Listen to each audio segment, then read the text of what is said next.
In this video, we're discussing what I'm calling the problem of safety, which is in the context of thinking about how algorithms are changing society.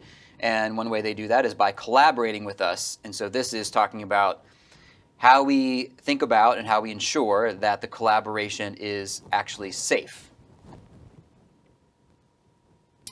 Okay, so we'll proceed according to our normal 6-question framework and start out with a description of the problem. Okay, so first of all, I'm talking about physical safety. Of course, there's other important concerns around emotional, psychological safety, right? But in this video, I'm talking about when some algorithm could potentially cause physical harm or even death. Now, I'm not talking about when a system is malfunctioning, when it's doing something it's not supposed to do.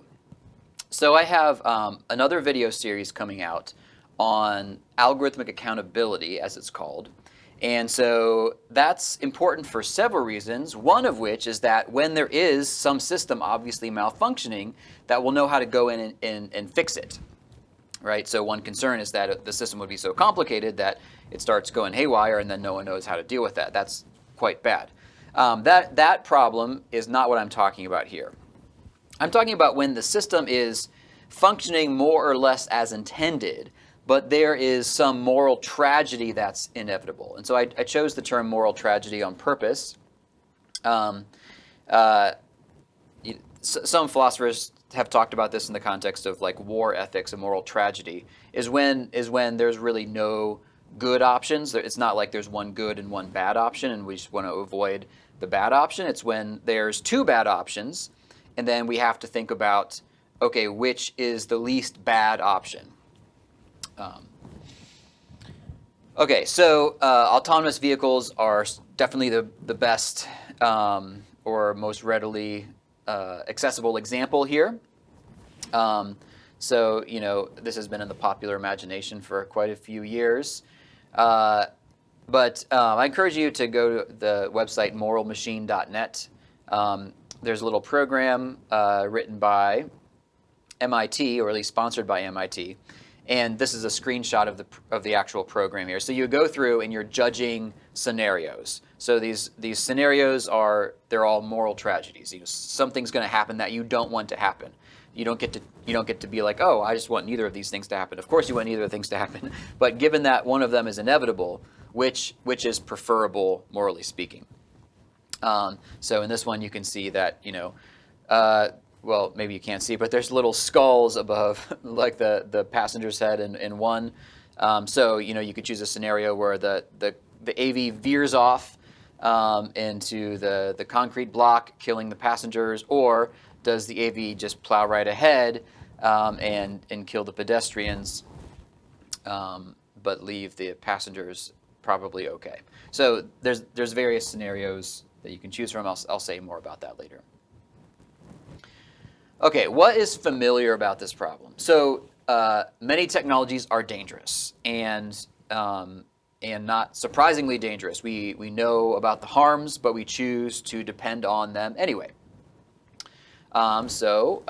Certainly manufacturing is one of the crown jewels of the Industrial Revolution. It's changed many industries.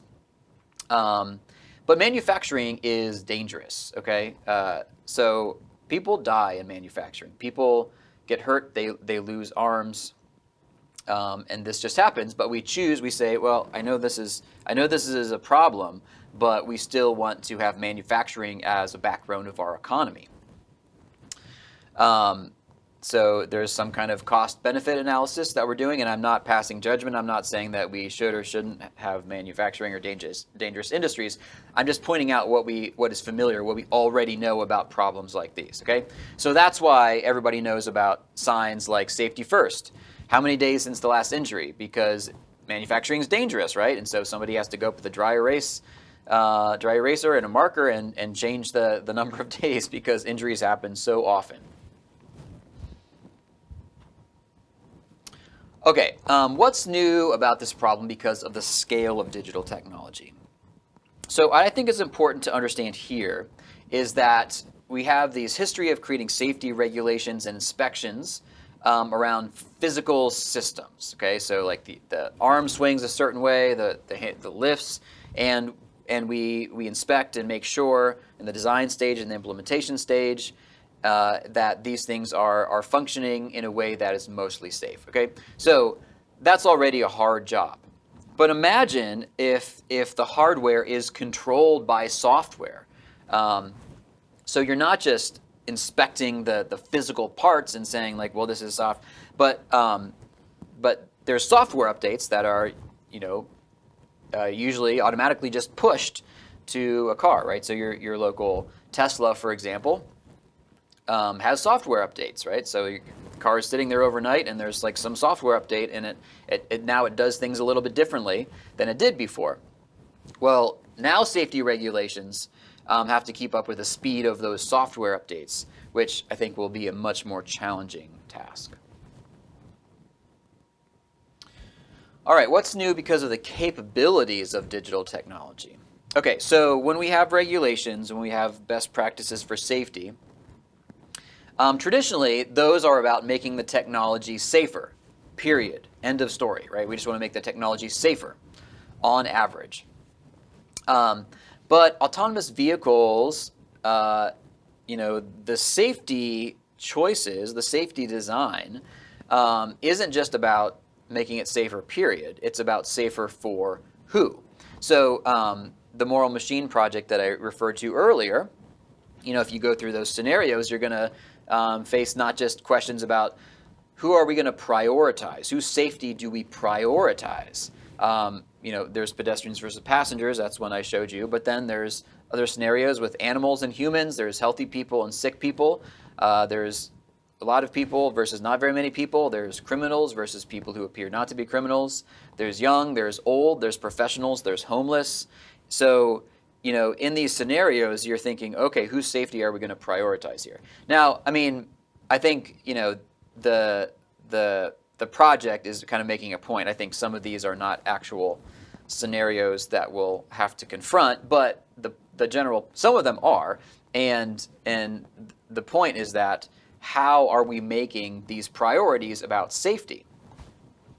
I think there's another aspect that's new because of the capabilities of digital technology. So not just the regulations, safety procedures, we're not just focused on creating safety, period. Now we have to ask safety for who, but safety in what context, right? So, the engineers of the past very rarely, if ever, had to ask those questions about whose safety should we prioritize and in what context should we adjust safety settings.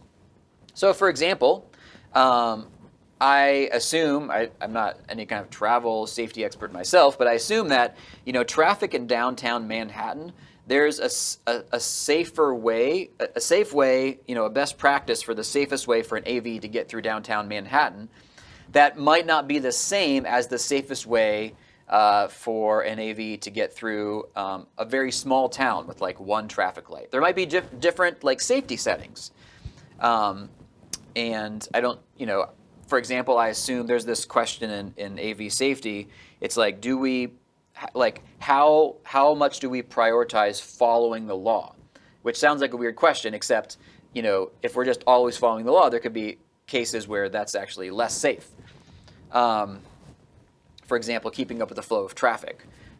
You might say, well, I'm going to break the speed limit here because it would actually be safer than going, under the speed limit. So, for example, in Manhattan, I would guess that, following the laws to the T is a big priority, versus a small town, there might be a different way to achieve safety. There are also maybe different kinds of communities, like perhaps poorer communities. People get through the city in a different way. Perhaps, rely more on public transportation or on walking, and maybe there's like safety standards that need to be adjusted given the context of the community. So I don't have any particular examples or opinions about those things. I'm just saying that they're something that the engineers now have to think about that they very rarely, if ever, had to think about in the past. what values are we talking about? Okay, so we're not talking about the value of happiness, right? Because we're not talking about keeping autonomous systems from doing harm. We're talking about, when there's inevitable harm, who gets the harm? That is not a happiness question. That is a fairness question. And it's really interesting that we're having to ask that, I think. It's in some ways it's a great opportunity, right? Because now we can fine-tune systems to prioritize safety in ways that we never could before, right? Unintelligent systems that were just pieces of metal, you maybe couldn't do that. So now we can kind of finesse the safety. But then, of course, that's also a burden in some ways, because now you have the responsibility of thinking through how we're going to make safety priorities here. I mean, those are ethical questions. And I've said this before several times, but I think it's interesting. I mean, my professional training is in philosophy, first and foremost. I came to tech and business later. But in philosophy, we ask, really deep questions, like what's the meaning of life? And, how do we think our way through ethical tragedies? And what does it actually mean to be a person? Well, digital technology is forcing us to ask those questions now. So I'm glad everyone's a philosopher. Welcome to the difficulty of this life, because now we have to decide. We have to make ethical priorities in our AV systems. Okay, so what are we going to do here? Well, it's difficult for me to. I'll give a couple of thoughts at the end about examples of, I think, good priorities to have. But it's really hard to specify universally, hey, this is the right way to do it, this is the wrong way to do it. It's hard to specify the right decisions, but I can talk about the wrong decisions a little bit more, because I think it's very likely that we will make our ethical priorities based on what happened yesterday, just ad hoc kinds of things, our intuition, and our psychological weaknesses. So, I think that it's pretty much true that people just can't assess risk. They can't think about what is actually the harm here. They're more influenced by stories, by things that they heard from their friends, by what taps into what their real deep down fears. So a couple of examples here, right? So many parents are typically absolutely terrified of turning their back for 1 second when their children are on the playground, because every TV show and every movie in the 80s and 90s, the opening scene was this parent turned their back for 3 seconds and the kid was snatched by a stranger. Well, statistically, that's really unlikely. Lightning is, you're more likely to be struck by lightning several times or something. I don't know the exact numbers, but that kind of thing, even though it's real and plays into people's deep fears about, their children being harmed, they actually don't happen. But what does happen is, so we feel as parents, a lot of fear about our children being unsupervised outside for any period of time, but we feel good about them being in their room playing on their devices. But some social media researchers have pointed this out. Actually, giving kids internet access and exposure to all the world's issues and evils and all the predators that are on social media. Where do you think the predators are? The predators aren't walking around on playgrounds and waiting for parents to turn back. The predators are on social media. So lots of bad things can happen in the online world unsupervised, but one makes us feel fear and one makes us feel safe, but it's actually the exact opposite. Another example, you remember 2001, and of course in September 11th of that year, one of the real tragedies of America happened, which is that this terrorist attacks, the planes flew into the building, and that it's just hard to understate. If you weren't an adult at that, well, I guess living through that time, even a child, there was so much fear about what might happen, what's happening next, about, can I ever get on an airplane again? People were asking themselves these questions. There was this intense amount of fear. What you might not remember is that a couple months after 9/11 happened, some random dude put some, I don't know what it was, some gunpowder, I don't know, something that's not kosher for airlines in his shoe and tried to get on the airplane. Well, they caught him. Okay, that's cool. But now, as far as I can remember, back before 9/11, before this time, people didn't have to take their shoes off getting on airplanes. And now everybody has to take their shoes off. And as far as I can tell, it's just from this one dude in December of 2001 who decided to, like, put some stuff in his shoe and try to walk on. What should we think about that? Look, I'm more than happy to take off my shoes when I get on an airplane. But it seems like that's kind of creating unintelligent priorities. I mean, I think we could focus our energy in different ways to ensure airline safety than making everybody take off their shoes before airlines. That seems like, what I'm saying is, that seems like an example of a recency bias, or like a knee-jerk reaction to something that happened, and we said, oh no, at this time when we had so much fear, it's like this shoe bomber came, and now like shoes are dangerous. But like statistically, if you try to assess risk, that's a fear-based kind of thing, I think. Okay, so in that vein, combining a couple of points from earlier, traffic is really, really dangerous. So people die in traffic every day from human-caused accidents. But when those deaths happen because of AVs, and they will, that'll be front-page news. So traffic deaths caused by humans usually aren't front-page news, but AV deaths will be. So again, I don't have any problem with people paying attention to AV deaths. That's quite understandable, but I'm worried that could lead to unintelligent priorities.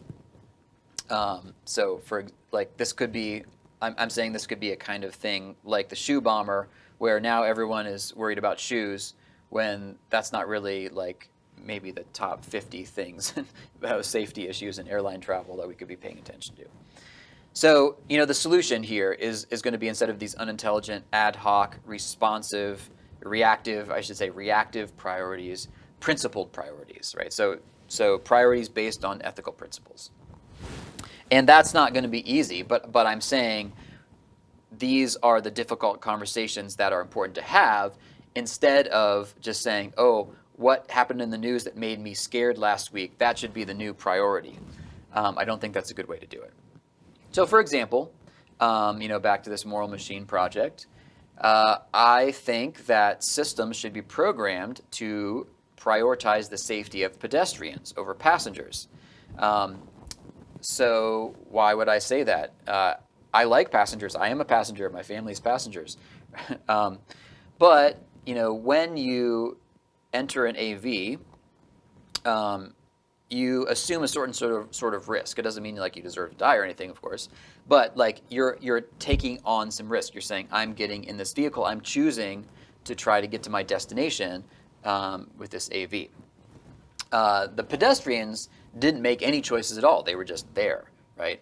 So if an AV is gonna harm somebody, it shouldn't be the ones like walking innocently on the street. A second reason is because the number of passengers. So a lot of AVs, most AVs are going to have 0 people in them. And the ones that do have passengers, it's usually going to be 1, right? The number of people, the number of human-powered vehicles that just have 1 person in them is staggeringly high, right? That's why they have HOV lanes in some cities that are clear, because it's like there's hardly ever more than 1 person in a car. So, and even when there's more than 1 person, right, it's going to be like 2 or 3 people.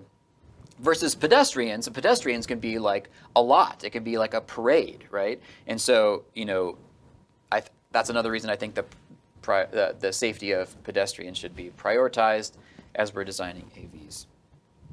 All right, those are some thoughts about safety in collaboration.